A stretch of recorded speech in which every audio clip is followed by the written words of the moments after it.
Hello guys, maayong gabi eh. So ayan, pasensya na mo madilim ha. Kay cellphone ra maganda kong gamit guys. May ngawat na lang ka. Baka din ay ma-sponsor dyan. So ayan, magbili kami ng pansit canton chili mansi. Kasi si madam nag-crave siya ng pansit canton. Gusto kumain siya madam ng pansit canton guys. So magbili kami, maghanap kami dito sa Camellia kasi mga tao dito ang aga matulog. Hindi ko alam bakit. Natakot sila. Natakot sila hulihin. Close na lagi. Takot sila hulihin guys.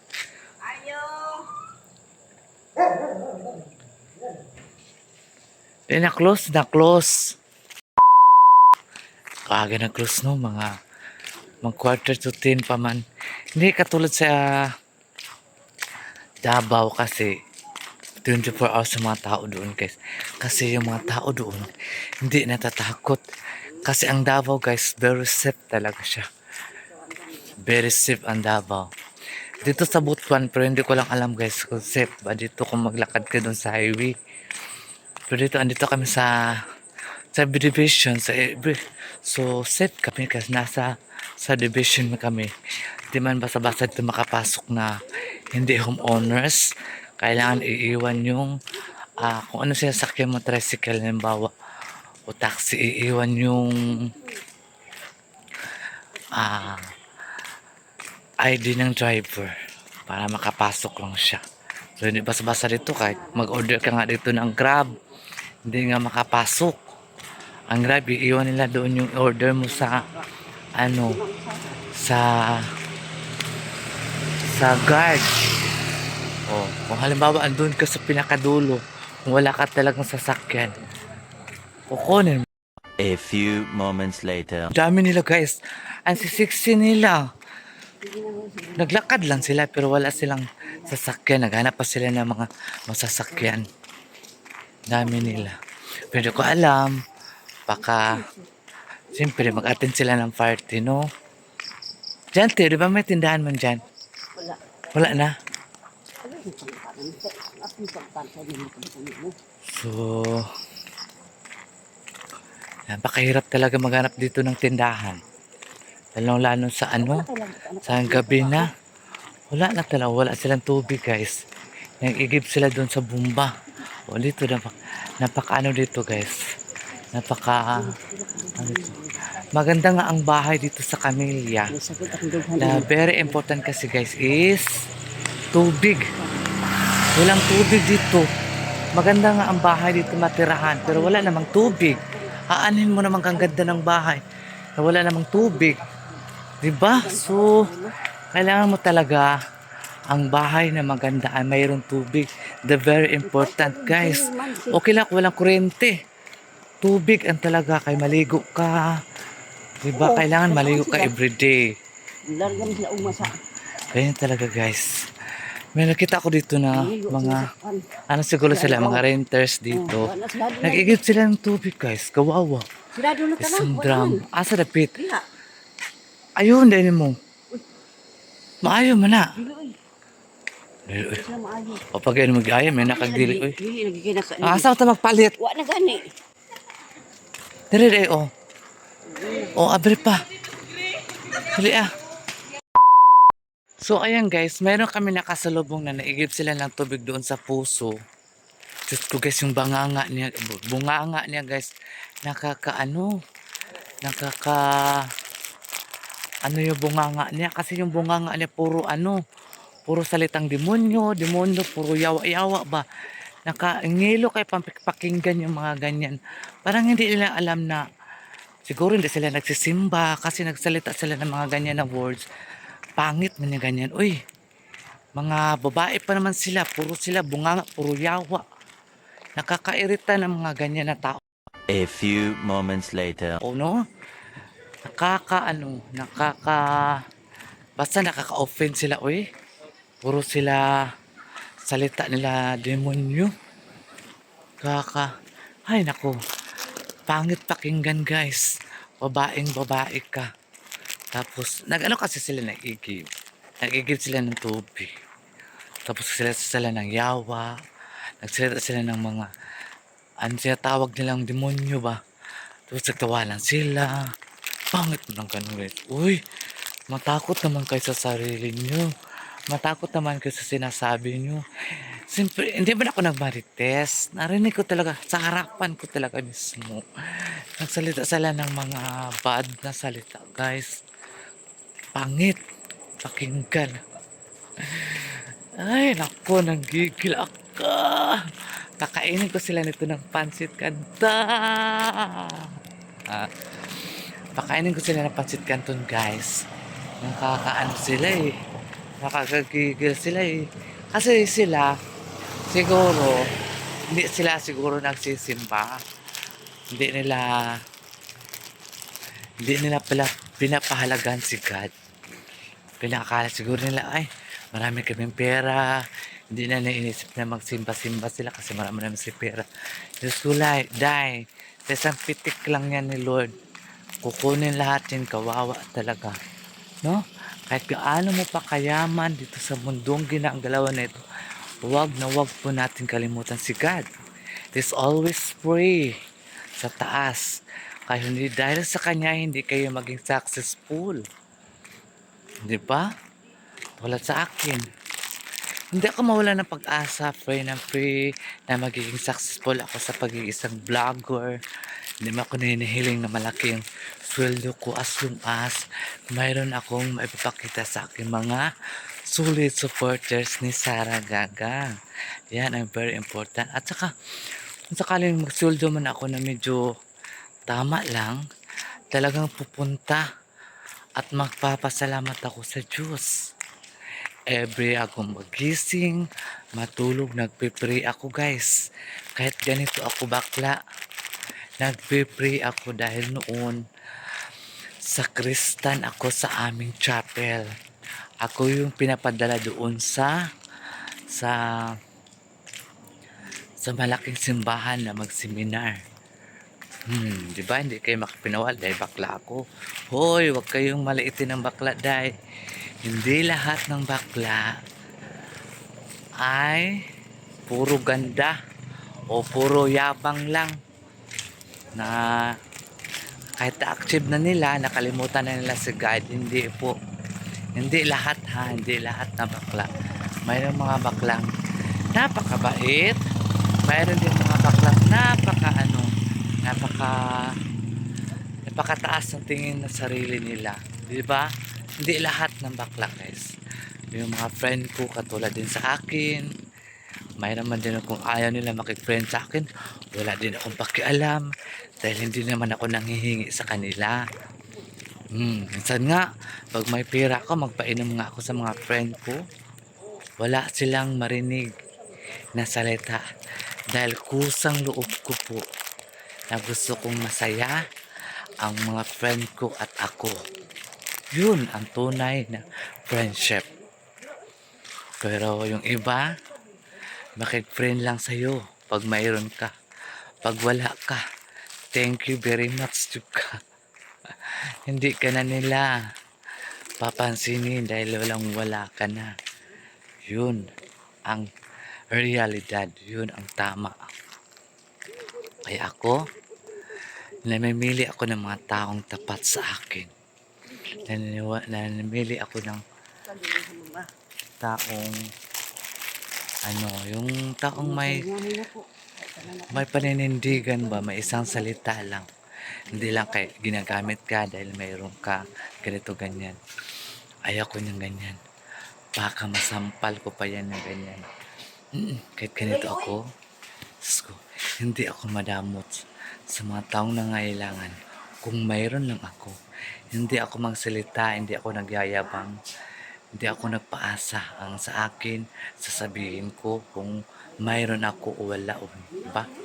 Yun lang ang tunay na friendship. So ayun guys, good morning.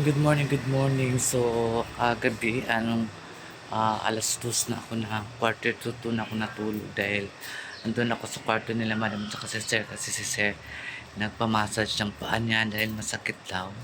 Kawawa naman si sir at si madam Jane ay nagpamassage Always man talaga yan si Madam guys. Kasi ako man talaga nag-massage kay Madam Tucci. So ngayon nagluto ako ng ano, nag-boil egg lang ko guys kasi masarap.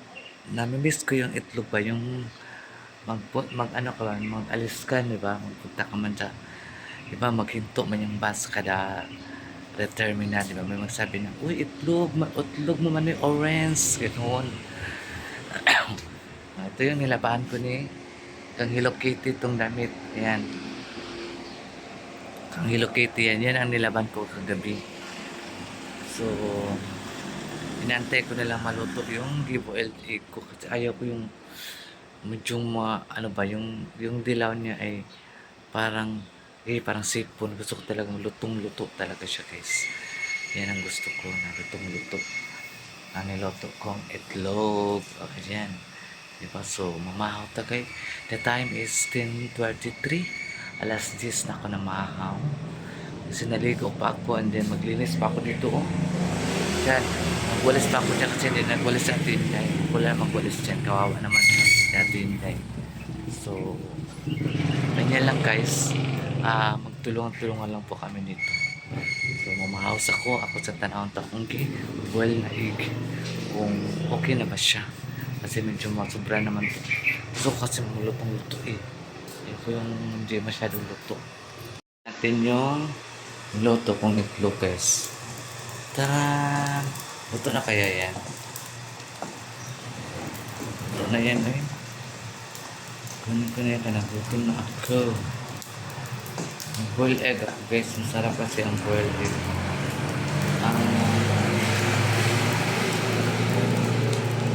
A few moments later. Yan guys, lumahaw ta. Ay,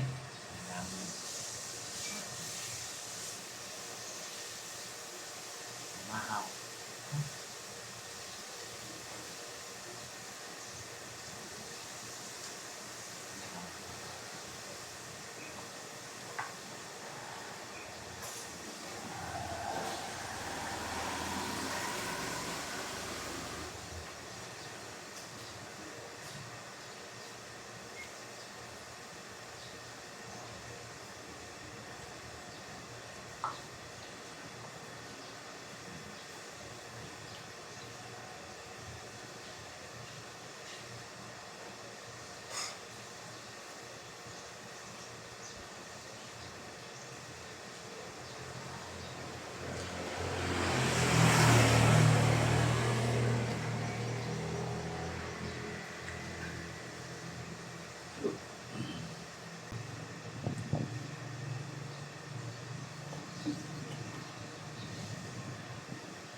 Ako nila kitawa sa kong gatulit guys.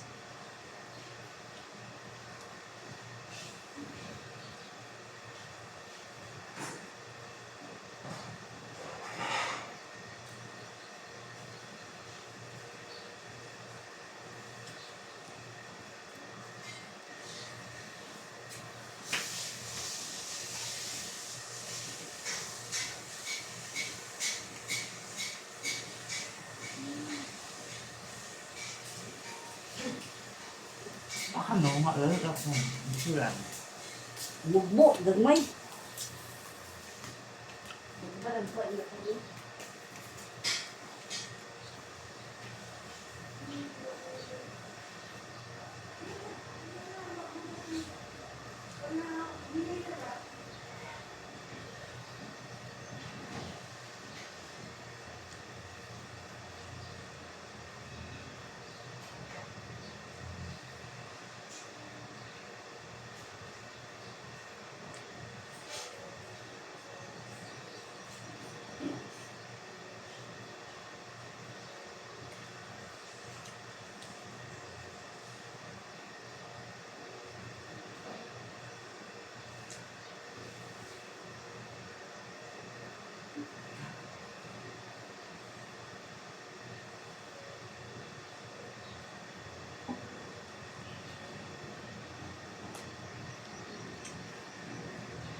ayan mga kasaragaga. Mamaya kung ano na naman ang tubig, magbalik, maglaban na naman ako kasi dito nga, ang problema dito nga ang tubig. Pahirapan ka maglaban, no? Kailangan talaga marami kang ah, malalaking balde para kung sakaling mag-agas man siya, makapundo ka ng maraming tubig, diba? So, mamaya-maya maglaba ako kasi mayroon pang mga labahan doon kasi siyempre, hindi naman bihis, ligo, ayun. Siyempre, naman talaga maiwasan na walang labahan. So, dito sa Butuan, everyday ka dapat maglaba. Kasi nang hinahabol mo yung tubig at saka init. Kasi wala ditong dryer. Napakahirap pag walang dryer, guys. Dapat kasi may dryer dito para mabilis magtuyo. Kahit anong oras mo labahan, matuyo agad. Kasi sa hangin pa lang, matuyo na siya. Diba? So, kailangan dito araw-araw ka maglaba. Araw-araw ka maglaba guys kasi inahabol mo yung agas ng tubig. Diyos ko Maria. So ngayon, kwento ko kagabi sa inyo. Kita niyo yung pag-upload ko na. Yung mga babae pakinggan yung mga bunganga nila guys. Ang babad nila. Wala puro sila salitang mga iritang salita ba, mga bad na salita. Hindi nila alam kung ano yung bigkasin ng yawa. Hindi nila alam kung anong words yan, di ba? Kaya pahalagaan nila yung mga na satanas. Palagi sila yung bunganga nila kangilo pakinggan. Pagkabi, sarap sa pakinggan kaya lang hindi ko man sila kilala. Baka ididemanda ako. Hindi ko sila kilala. Kaya siguro ganyan siguro sila guys. Yung mga bunganga nila. No? Hindi man talaga maiwasan natin. Kaya talaga yung mga bunganga nila. Siguro mga 11 na yun ng gabi kami hanap kami ng pancit canton dahil si madam gusto niya kumain ng pancit canton na chili mansi. So, naubos ni madam yung dalawang kanton na niloto namin. So, ayan. Yan po ang mga kaganapan sa Ragaga. Chikahan. A few moments later. So, ayan guys. Thank you so much sa mga kasaragaga dyan. Sa mga team Maninay. Maraming salamat po sa inyong lahat. Ang hinihiling ko lang sa inyo doon, skip my at si Sarah Gaga. Pag-like and share, pag-subscribe kung hindi pa kayo subscribe kay Sarah Gaga. Ayan, so yan nga ang mga kaganapan natin ngayon. So hindi muna tayo mag-shout out dahil wala pa man ang akong mga views. Okay lang, laban pa rin, di ba? Wala namang imposible na mangyari yun sa atin. Upload pa rin tayo ng upload kahit konti lang views natin. As long as mayroon akong ipapakita sa inyo everyday. Kung hindi man ako maka-upload, magla-live ako. Kung hindi kayo papasok sa aking live, okay lang yun. Basta nag-live ako as long as mayroon akong ma-i-upload sa YouTube. Kasi very strict to kasi ngayon sa YouTube guys. Bawal ang mga sounds, bawal pa sa dami mga bawal ni YouTube ngayon. Kaya mag-ingat na lang tayo para hindi tayo maka-copyright at saka hindi masira yung YouTube channel natin, di ba? So, kasi pag nasira yung YouTube channel natin, ako, napakasakit. Hindi mo talaga matanggap mo dahil pinaghirapan mo. Unang-una, pag-fill up na naging monetize ka na, napakahirap. Dahil ang proseso, lalong-lalo na po sa tax. Kung wala kang ano bang tawag doon na ID? Basta, yung ID ginagamit pa para sa tax. At tin ID, kung wala kang tin ID, hindi ka makasign ng tax mo sa YouTube. Kaya napakahirap po. Kaya ingatan natin yung yung channel natin na huwag natin pabayaan. Kahit kunti lang mga views, at least mayroon tayong maipakita kay YouTube, no? So, ayan mga kasagaga. Here pa kami sa Butuan. Hindi ko pa alam kung kailan pa kami makauwi. Dahil sobrang busy pa ni Sir. Dahil nga, basta, si Si Sir nga, busy talaga siya, Sir. Sa mga ginagawa ni Sir. Love ni Sir ang trabaho niya. Dahil marami siyang mga tauhan. Sulduhan niya, guys. So, yun po ang mga kaganapan ni Saragaga. Huwag nyo lang skip ang ads sa Saragaga. Yun lang talaga hinihiling ko sa inyo, guys. Kung hindi nyo man gusto yung video ko, skip nyo na lang, no? Para hindi tayo magkagalitan ba na dami pang mga comment. Pero as of now, napakaganda naman yung mga comment nyo sa akin. Saragaga, diba? So, very thankful din ako sa inyo, guys. So, ayan. Bye-bye na. And I love you so much.